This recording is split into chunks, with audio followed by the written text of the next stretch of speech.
Bob Chesney continues to move the needle for UCLA, and he's getting recognized nationally in the meantime.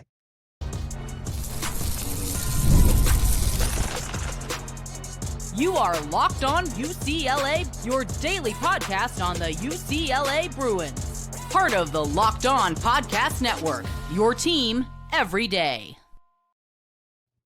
Welcome, everybody, to this edition of the Locked On UCLA podcast. I'm your host, Zach Anderson-Yoxsimer. Thanks for making this show your first listen every day. It's free wherever it's your podcast, and it's available on YouTube. Like, comment, subscribe, download. Thanks for your support. Welcome back, everydayers. What we're talking about today, the latest couple of UCLA transfers, one from the JUCO level, another as the Bruins continue to stockpile offensively, talent, and the beef. You talk about UCLA on the women's side. They dominated Purdue. And the men, let's discuss at the end, can Donovan Dent continue his hot stretch of play after his best performance of the year, arguably, of his career? So we're talking about this. UCLA football. They are now up to 44 commits / signees / official transfers in the portal. It's been a clear emphasis for Bob Chesney that he's going to go after guys who have played, go after some projects who have some potential, and then guys who were highly rated at high school but need more chance to play. All right. So you see a mixture of guys who know the system from the James Madison world. You got the guys who are talented, and that's where UCLA goes after the Wayne Knights, the Sahir Wests, some of the other talented receivers. And now the latest couple of incoming transfers for UCLA, one a tight end, the fourth the Bruins have gotten in the portal, in Harry Lodge from Wake Forest, and you've got Zahir Young, yet another O-lineman to rebuild, repair, and reload on the O-line for a UCLA team that, yes, once again, we'll tell you about it. The O-line and D-line was one of the worst units in the country. All right. So the Bruins have just about replaced what they had in 25 and some of what was left over in 24. And the Bruins are going to emphasize be bigger, be stronger, be faster. And we've got guys who can play behind and compete for spots that the Bruins just simply didn't have in years prior at the end of the Chip Kelly era into Deshaun Foster. And what I'm talking about when it goes to Bob Chesney and his national recognition, UCLA talked about, oh, hey, he's one of the finalists for the Paul Bear Bryant Award, all right, for the Coach of the Year. He's gotten what? National recognition for Coach of the Year awards, whether it's the Eddie Robinson Coach of the Year award, semifinalists and other Coach of the Year awards. Basically, if your name's not Curt Cignetti, you're not going to win the award. But here's the good thing. UCLA is just trying to get in the conversation. And considering Curt Cignetti was not one of those guys available for hire, and I'm looking at the guys who were in the 8 finalists category for the Pear Bryant Award. You've got Cignetti, won the national title. Mario Cristobal, who was in the national final. A&M's Mike Elko, they lost early in the NCAA final. You got Tony Elliott, who was getting his team from Virginia competing for an ACC title. Oregon's Dan Lanning, Vanderbilt's Clark Lee, and Texas Tech's Joey McGuire. Here's the thing about that list. UCLA was the only one to hire a dude on that list. Everywhere else, they've all stayed put or they've been at their programs multiple years. So if you're looking at guys who across the country did a great job in this last 2025 year and aren't just coming off of needing to move to another job or getting fired like a James Franklin, UCLA has a rising star potentially in their grasp, and as long as they continue to support from the top all the way down to the bottom, from the staffers to the players, to just simply support around him for the NIL opportunities and just the buildings, the practice facility, everything has to be in line. And that looks like that's the case from what Julio Frank has displayed with putting together the coaching search committee. Chesney's getting the national recognition, and now everybody's like, wait a minute, this dude was good this whole time. He was the G6 Coach of the Year. So you see all these other coaches, right? You see the Tulanes, you see the South Floridas, right? The Goleshes, the Sumralls. Chesney got that award over those guys who are now coaching in the SEC. Penn State, if you listen to me talk to Zach Sako, didn't really want Bob Chesney. They could have had a chance at him, and UCLA was like, we're going to go and do everything we can to get a Chesney. And they did. And it's already reaping benefits in the portal for UCLA. 44 commits. You could argue it's double fours up. Doesn't exactly equal 44 there, but fours up for UCLA. Zahir Young is a guy who, if we continue back to this transfer portal talk with what Chesney's trying to do, implement a more physical unit. Diablo Valley College. a kid who came from Pleasant Hill, California, three-star potential. Zahir Young bounced around, had an opportunity to go play some FCS football, didn't cut it out in his first year of FBS football when it was an opportunity to play in Nevada. And then he comes from Diablo Valley College. I'm not going to say he's going to come right away and play, but 6'5", 290, maybe put on a couple more pounds there, get an extra beef. And the Bruins are slowly building a unit that resembles more like Big Ten potential, Big Ten winners than it did the last couple of years where they couldn't hold their own, protect Ethan Garbers, protect Nico, and establish a true running game. And if UCLA is to have any success with Bob Chesney and company, namely Dean Kennedy, the offensive coordinator, you have to pound the rock. And that's what we've seen emphasized in the portal, getting a lot more physicality. And we'll see what Young can provide coming in with 3 years of eligibility. So you get the guys who can play right away, the guys who can compete for the two deep, and then guys who have some promise, some potential to grow into a role. And if retaining talent is a key part of UCLA's recruiting success, then you're replacing what the Bruins didn't recruit for Chip Kelly, right? Those guys in 23 that would be heading into their junior year right now, third year of college football that could be playing, or guys that might be 2 years away from playing. That's where Chesney has emphasized, let's build a guy here, let's get a youngster there, and get guys who can plug and play right away in their senior campaigns. And I think Zahir Young is one of those guys that could plug and play if he works up to it, depending on an injury, but we'll see how that works. Now we shift our focus to Harry Lodge. Lodge comes from Wake Forest. The fourth tight end UCLA has brought has an extra year of eligibility, last 3 years as a Demon Deacon from Wake Forest, so you're getting a lot of physicality. The Bruins missed out on getting a playmaker in Dorian Thomas, so now UCLA has depth and versatility with a lot of different tight end options just from what they brought in the portal. All right, so for a former 3-star and a 3-star in the transfer portal, comes in as a redshirt senior. In 24, 110 yards, 12 catches, 10 games, played close to 20-plus college football games. And remember, UCLA, this could be something similar to what the Bruins got in Bryce Pierre a couple of years ago in the tight end spot, somebody who was big, bulky, made a couple of catches in short yardage situations in 2024. We'll see what it looks like with UCLA combining with Stevie Amar. You have Josh Pfeiffer from JMU and Braden Lofton to go along with the other UCLA tight ends the Bruins have on the roster. So together, UCLA's got 44 transfers currently. We'll see if they even get up to 50. The portal window is closed, but you can still commit at any time. And as we saw with Luke Forelli, you can go commit, go to a school, sign with them, and then still transfer and go to another school from the ACC to the SEC. So it's still technically not all said and done that these kids are going to school and leaving. I think unless UCLA has good NIL paperwork and a legal team that makes sure these kids stay in school, it's mostly said and done, and I'm not sure how many playmakers are still out there for UCLA at this point in time. It's a solid class. You mix the playmakers with the opportunists and the players who could develop and grow, retain all those guys who could stay, and UCLA's got a class that can succeed this year and for years to come with a lot less need in the portal in 2027. Solid class for Bob Chesney. It's hovered around the top 10 in the On3 rankings. He's getting national recognition. Nobody's beating out Kurt Cignetti, but if you're even in that conversation, that shows what UCLA got in terms of caliber of a head coach to rebuild and restock this program, and the Bruins are already heading to a good start into the spring of 2026. Next, let's talk about the team that's been dominating all year long. Unbeaten in the Big Ten, another dominant performance, and who broke her three-point shooting slump? Well, that's none other than Gabriela Jaquez. Let's talk about her and the Bruins beating down the Boilermakers next on Locked On UCLA.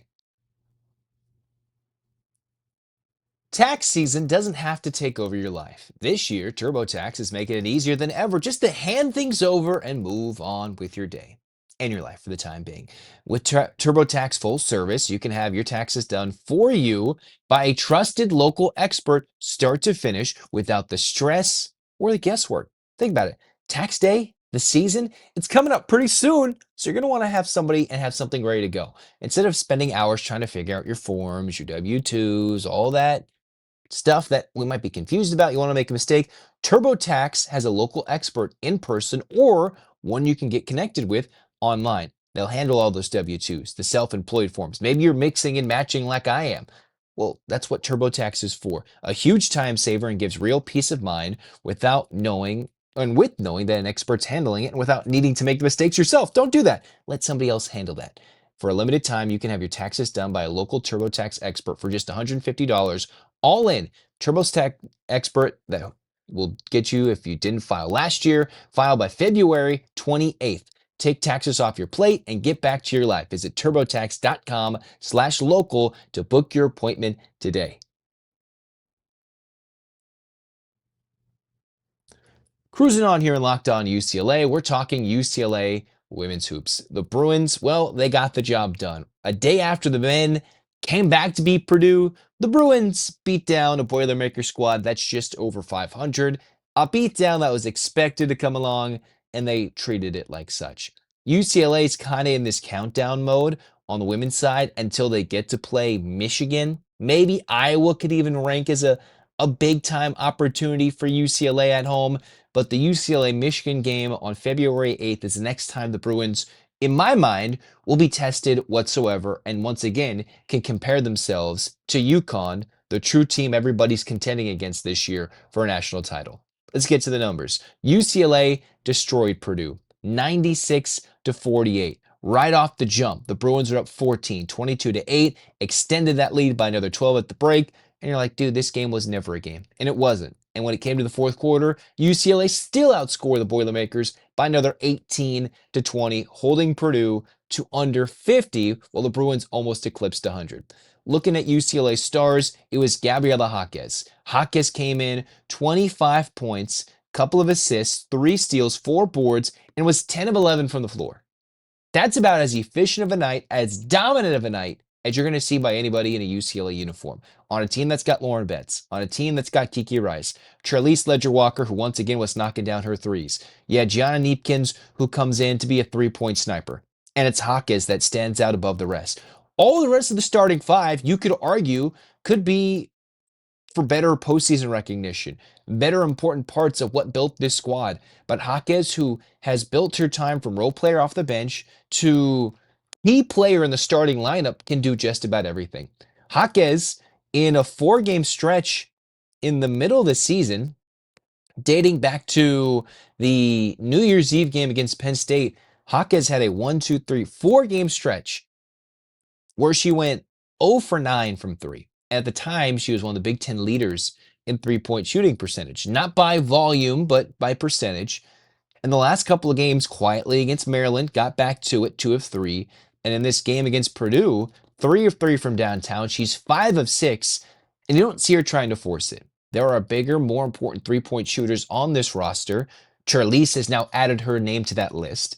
Neepkins was the big transfer coming in to help add depth to that. And while Tamia Gardner's still out for UCLA, last year's three-point shooting savant for the Bruins, Jaquez's growth into her three-point shooting has been huge. Missing it hasn't been too much of a penalty for the Bruins so far. There hasn't been too much of a negative with Jaquez going cold, but the fact that she figured it out, hasn't had to overshoot, hasn't had to take the ball too much, continues to play within a role, can see how that's the veteran leadership, the savvy of a senior that Jaquez brings, where she can stand out on the floor where she's affecting the game defensively, 3-0 boards, and then getting to putbacks to get the team the buckets they need.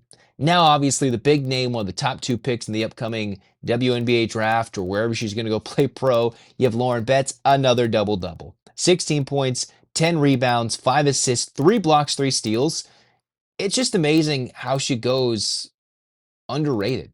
Like, she clearly is one of the best players in the country, and she's forgotten about because we want to go hype up Madison Booker. We want to go hype up Fudd. And I know Sarah Strong has a stranglehold on best player in the country because she was the reason UConn won, right? You could argue Strong's importance to UConn is equal to Betts' importance to UCLA. You take Strong off last year's UConn team, they're not winning a title. You take Betts off UCLA's team these last few years, they're not the same program.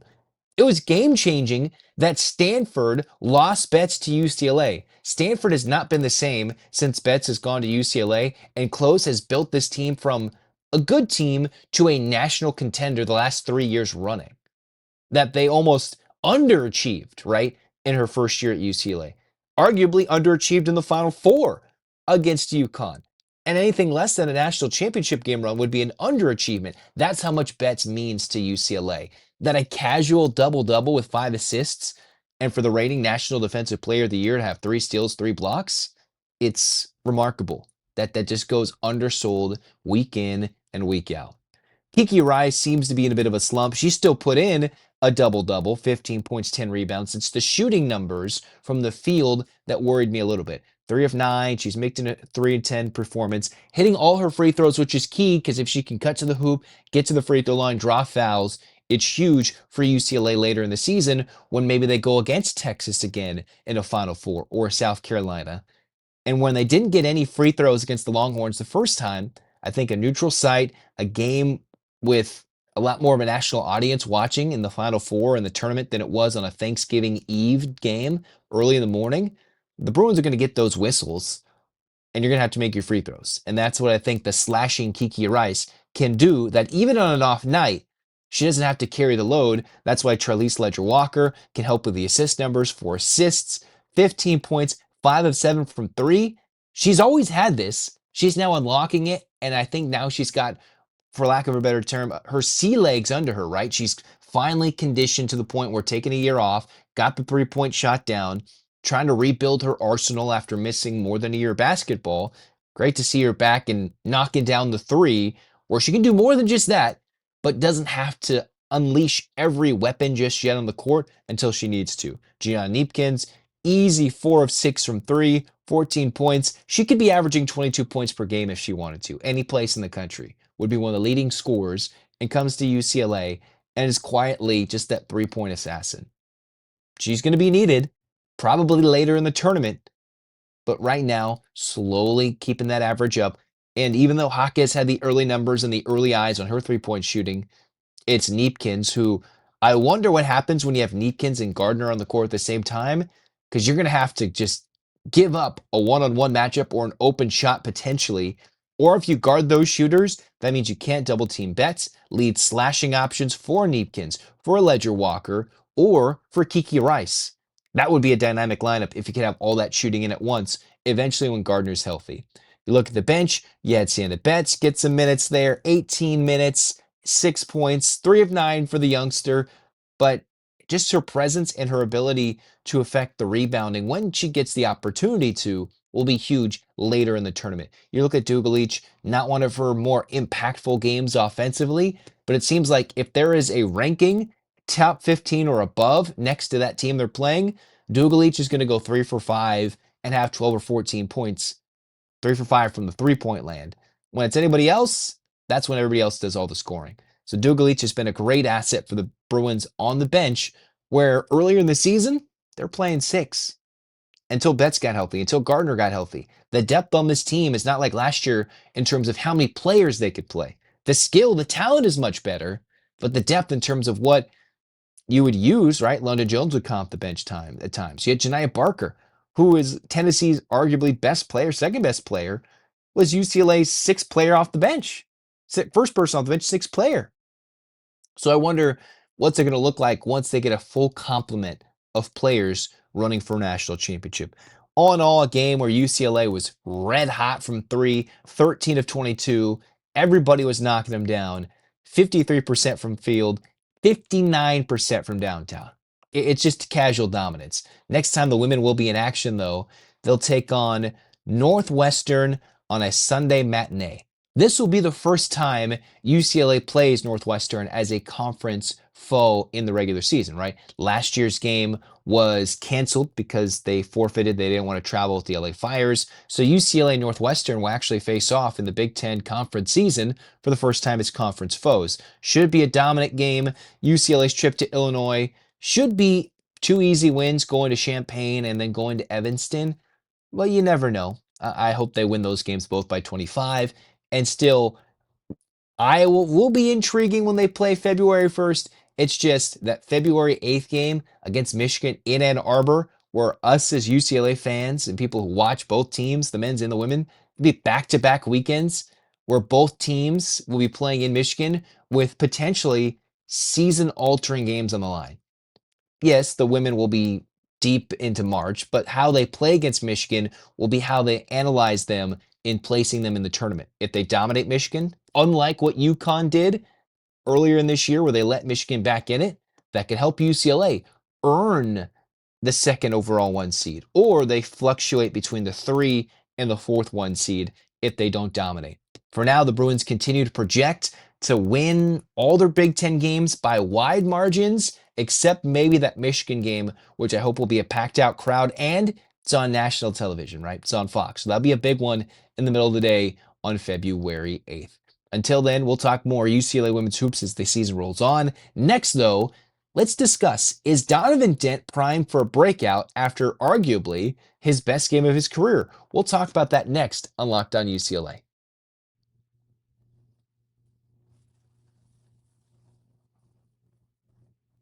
Well, it's time for you to join the Everydayer Club. Hey, if you want to be a part of the Locked On Everydayer Club, it's just for you. Let me tell you what you can get as a Locked On Everydayer member. Ad-free audio, members-only Discord, and more, all built for the loyalist to fans. Go look up on the Locked On website, the Locked On Everydayer Club. Join the Locked On UCLA side of things and have some fun with ad-free audio. I know you guys will love that. But let's talk about UCLA in Donovan Dent.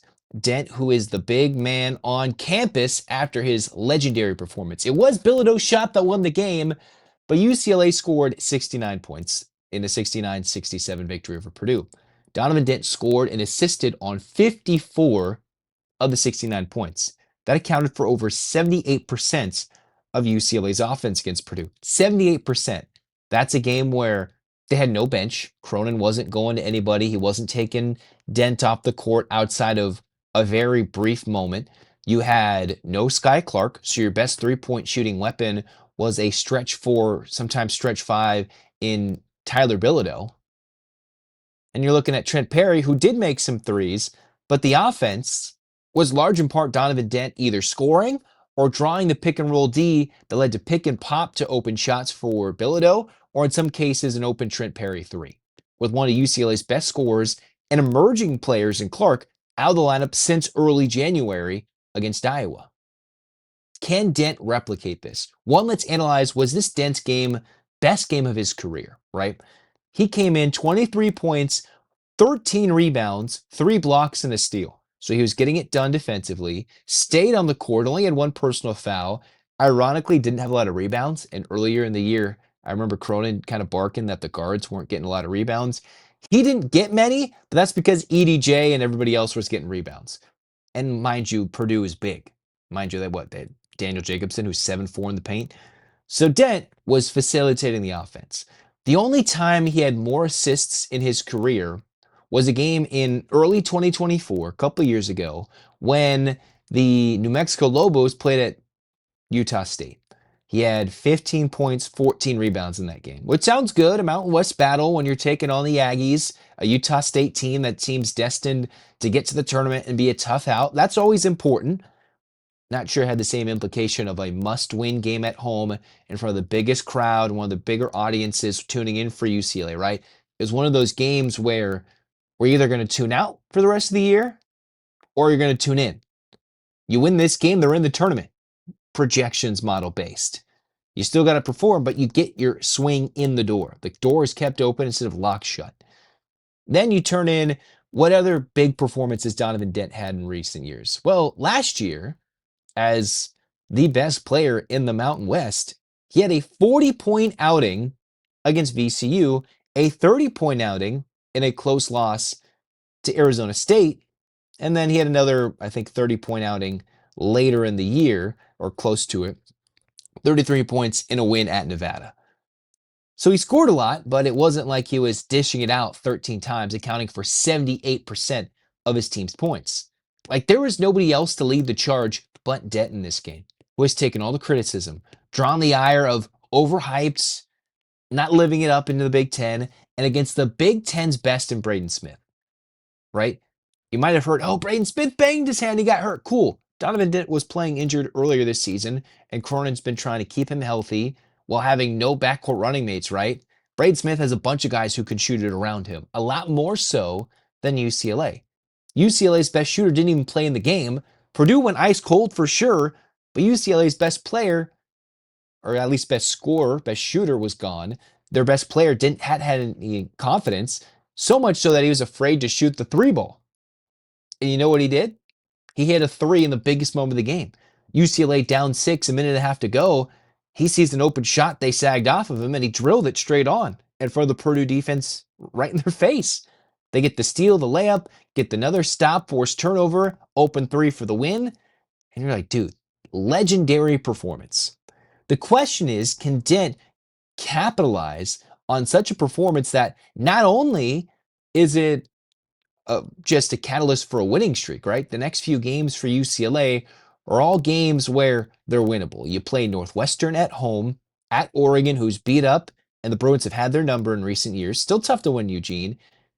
Indiana on a Saturday afternoon, where that's a battle between two current bubble teams of the Big Ten. Rutgers on a Tuesday night at Pauley, and you mix in a scrappy Washington team when they're healthy, are ready to go. So you got all those games coming up in the same part of the season where UCLA won 7 in a row last year. The only difference, when they were 12-6 on January 17th against Iowa in 25, 12-6 again prior to the game against Purdue in the win here in 2026. They had one extra game? UCLA in both seasons. Shocking win on a Tuesday against one of the better Big Ten teams. Purdue one year, Wisconsin the next, or the prior year. One game was the Adai game. The other game was the Donovan Dent game. And after that game, it became clear that when UCLA did not play Mata as many minutes, the Bruins didn't usually play as well. Now, if Dent can start to take control of the offense, just take charge, take more shots, find the open dude. Obviously, teams will attack the pick and roll a lot different than what Purdue did that led Tyler Bilodeau, of all players, to have a wide open three for the win. And he buried it because he was having a red hot night. Teams will attack it differently. But once you start mixing in Sky Clark, they won't hard hedge that screen. You've got Clark hopefully getting healthy, can maintain his shooting success. If Perry's staying hot in the corner, he can find open opportunities. And if Booker or Daly start to pick up their play that's been slacking off as of late, then all of a sudden you've got Donovan Dent, who can maybe get some growing confidence in his shot, whether it's the fadeaway mid-range, his step through to the cup, or an open three. He's got weapons on the outside. He could be averaging double-doubles for the next 5 games in a row with efficient shooting, hopefully a 3 or 2 knockdown, because these are back-to-back games Donovan Dent has knocked down a 3, which seems like a ridiculous statement to say, but Dent was 2 of 22? Prior to those 2 makes at Ohio State. All it takes is a little confidence personally and a big game help with a huge team win, and all of a sudden the team chemistry and all the Cronin quotes are going to start turning into, yeah, we played well tonight. Or he's going to start barking about how they got to play better defense and they're lucky. Well, they played good defense against Purdue, helped out by a little bit of a cold spell, and showed the grit and tenacity of teams we've become proud of in Mick Cronin's tenure at UCLA. Not this team that didn't have it in other parts of the Big Ten season earlier or in losses against teams earlier in the non-conference. Hopefully, once they're healthy, we can start to see the team that was capable of beating Arizona versus the team that looked dismal against Wisconsin for parts of the Iowa game, even the Cal game, despite UCLA having injuries in that game. What we need to see is a Donovan Dent who can average 15 and 8.5 assists. Because once Clark's back, that's another guy he can dish it to for open threes. I'm not sure we're going to see Dent have more than a 2-minute break for a long time. And I could be wrong because these next 5 games are fairly winnable. So with a big margin, you might see Cronin rest him a lot. Because that Michigan State trip coming up in a little less than a month's time is massive for UCLA's tournament implications, their seeding, the Cronin versus Adai Mara matchup, whether it was his fault or Mara's fault or both parties' fault that relationship fractured to the point that you gifted Michigan one of their better players in the post and took away UCLA's most important post piece. Yeah, that's coming up soon. But for now, the more UCLA goes in a run, if they can win these next 5 games in a row at home / the Oregon game, all avoiding USC, who continues to get healthier, the Bruins could look like this the next few weeks. 18-6, 10-3 in Big Ten play, and a team that represents a potential top 4 team in the Big Ten tournament, where you get a double bye to the quarters in the Big Ten tournament, although Cronin doesn't ever care about the Big Ten tournament. You get 5 wins in a row or go 4-1, you're 17-7, 9-4. That's respectable. The only problem is these aren't teams you should be losing against. At Oregon wouldn't represent a good loss. Northwestern, Indiana, Rutgers, Washington, all at home. Those are all games that are winnable. So if UCLA gets hot down the stretch, lean on Donovan Dent to go 14, 15 points a game, more so than what he's going right now. Dent's current averages, he's averaging just under 13 points per game, which includes his 23-point outburst. Hopefully that goes closer to what last year's numbers were, where he was a 20-point per game scorer, where he had a total of how many assists? A total of 224 assists to 108 turnovers. This year's numbers aren't replicating that, but there is still time for it to click after this performance and continue to turn UCLA season around, where maybe the contract extension is justified, or maybe Mick Cronin only takes Final Four teams from 10 seats. I don't know. Either way, we're going to talk about it.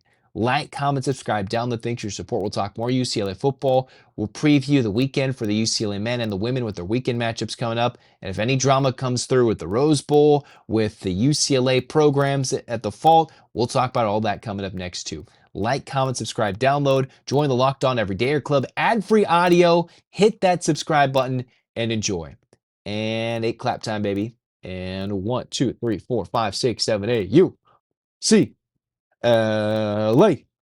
UCLA, fight, fight, fight. This has been Locked On UCLA. Zach signing off. Go Bruins.